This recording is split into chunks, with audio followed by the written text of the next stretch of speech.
During debates on the banker bailout bill on the floor of Congress last week, Congressman Brad Sherman made a startling revelation. Many of us were told in private conversations that if we voted against this bill on Monday, that the sky would fall, the market would drop 2,000 or 3,000 points the first day, another couple thousand the second day, and a few members were even told that there would be martial law in America if we voted no. Martial law is defined as the rule by military authorities imposed on a civilian population. According to an article in the Army Times last month, the administration's threats of implementing martial law is not idle talk. In this shocking article, the U.S. Army admits they're bringing a combat team back from Iraq to continue their mission in America, and that this combat team will be assigned to NORTHCOM to assist in the event of civil unrest, in crowd control through non-lethal weaponry.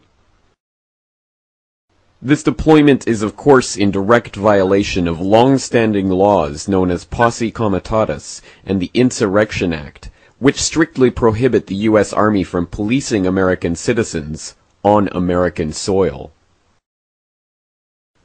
While such extraordinary steps toward the open implementation of martial law on the streets of America might seem like the Bush administration's last-ditch effort to keep the public in check while they rob the Treasury of hundreds of billions for their banker friends, it is crucial to understand that this is only the final stage in a careful plan that has been unfolding for decades through both Republican and Democrat administrations. Government plans to suspend the Constitution and effect martial law have been taking place behind the scenes under continuity of government contingencies first exposed in the mid-1980s and raised by Congressman Jack Brooks during the Iran-Contra hearings. Colonel North, in your work at the NSC, were you not assigned at one time to work on plans for the continuity of government in the event of a major disaster? Mr. Chairman. I believe that question touches upon a highly sensitive and classified area, so may I request that you not touch upon that, sir. I was particularly concerned, Mr. Chairman, because I read in Miami papers and several others that there had been a plan developed by that same agency, a contingency plan in the event of emergency that would suspend the American Constitution. And I was deeply concerned about it and wondered if that was the area in which he had worked. I believe that it was. May I most respectfully request that that matter not be touched upon at this stage. If we wish to get into this, I'm certain arrangements can be made for an executive session. Urban warfare drills took place throughout the 90s, with American troops training with foreign soldiers to arrest and detain U.S. citizens. What you're seeing is real. April 10th through April 20th in Swansboro, North Carolina. This has been repeated across the country in the last 2 years. So-called urban warfare training in America. Of course, in the case of Swansboro, they actually pulled people over and searched their vehicles with the local police department. A local listener sent me this video of the Swansboro incident. You see, they take out groups of young officers from across the country in the Marine Corps and teach them that it's okay to go into American towns and cities and take over the city halls and search vehicles. In this training exercise, it became real. They become so arrogant, they just followed their orders and began to search people's vehicles. And as you're about to find out, it's not just the Marines, it's the Army too, in Central Texas.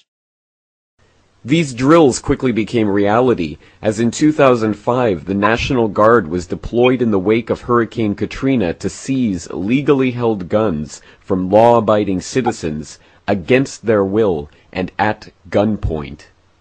No one will be able to be armed. We will take all weapons. Police Department! Police Department in your home! All of a sudden, they were banging on the front door, the side door, and the back door, and they said, "Let us in." I said, "It's not even loaded," and I dropped it on the floor. You got a gun. Well, they punched me in the face. Relax now.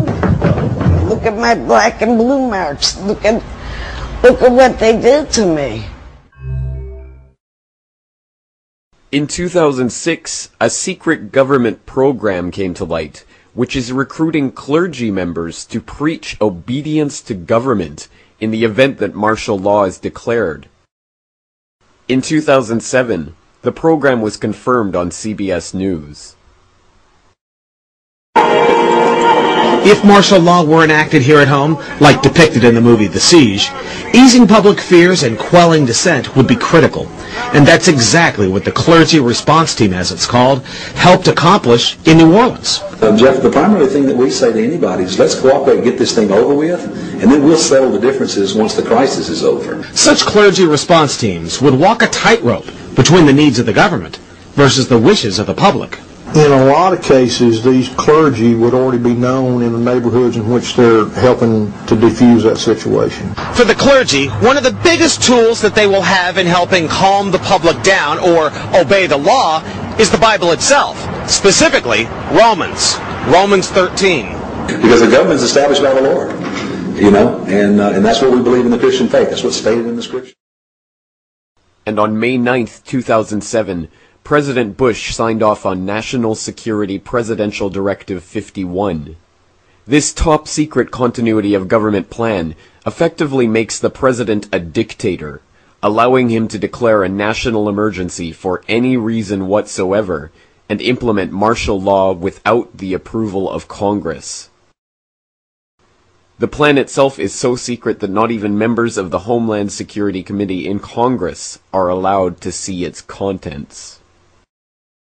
But now they've denied the entire Homeland Security Committee of the United States House of Representatives access to their so-called detailed plan to provide for continuity of government. They say, trust us. Trust us, the people who brought us Katrina, to be competent in face of a disaster. Trust us, the people who brought us warrantless wiretapping and other excesses eroding our civil liberties. Trust us. These are just a few of the dozens of preparations that have already been completed to phase martial law in incrementally, bringing it about in stages, so an official declaration of military rule need not even be made. But if martial law is already a reality, what excuse will be used to turn the military against the American public? Have you heard about this new thing going on in Great Britain that Al-Qaeda routing up all these Britons, essentially, 1,400 strong, apparently, in a new, what's being called a new white Al-Qaeda army. Tougher to detect, potentially. Yeah, because they're not Muslims. They look just like regular British people. They're converts. In 2001, Section 802 of the Patriot Act made any criminal offense, even misdemeanors, classifiable as terrorist activity. In 2006, the Military Commissions Act gave the executive branch the authority to declare U.S. citizens and residents unlawful enemy combatants and detain them in undisclosed locations indefinitely. And now, H.R. 1955, known as the Violent Radicalization and Homegrown Terrorism Prevention Act, currently awaiting passage by the Senate, will effectively outlaw dissent of the government, even on the internet. It seems the table has been set for those citizens who resist any government decree to be dealt with as terrorists by the U.S. military. And now that the banker bailout bill has been passed despite fierce public outcry, dissent has never been more rife amongst the general population. Every nation in every region now has a decision to make. Either you are with us or you are with the terrorists.